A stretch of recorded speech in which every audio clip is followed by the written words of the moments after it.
ఈ మేక అది ఒక రాక్షసుడు. అది ఒక సాధారణ స్త్రీ వెనుకకు వచ్చిన క్షణంలో నైపుణ్యమైన రూపాంతరాల కారణంగా మేకగా మారుతుంది. స్త్రీ ఆ మేకను ఇంటికి తీసుకొచ్చింది. అది ఎలాంటి విపత్తును తెచ్చిపెడుతుందో ఆమెకు ఇంకా తెలియదు.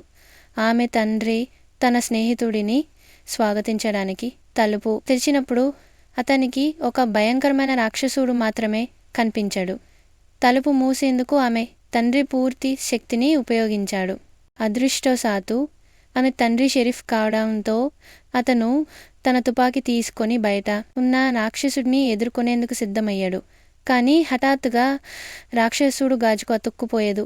ఆ తర్వాత ఇంటి బయట ఉన్న రాక్షసుడు మేకగా మారిపోయాడు. ఈ సమయంలో షరీఫ్కు ఎవరిని కాల్చాలో తెలియలేదు. కాబట్టి అతను తల పట్టుకుని స్పృహ తప్పాడు. అయితే రాక్షసుడు వారిని ఏమీ చేయలేదు.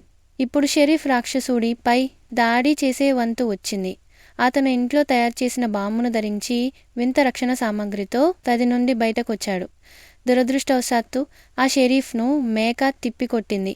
అయినప్పటికీ అతను రాక్షసుడి తలపై బాంబును పెట్టగలిగాడు. అంతా అయిపోయింది అనుకున్నారు, కానీ బాంబు తప్పిపోయింది. సరే, అప్పుడు లేడీ షరీఫ్ వచ్చింది. ఆమె కాల్పులు షరీఫ్ కంటే కూడా దారుణంగా ఉన్నాయి. దేవా ఇంటి పన్ను చెల్లించే వారికి ఇప్పుడు ఏం చెప్పబోతున్నారు?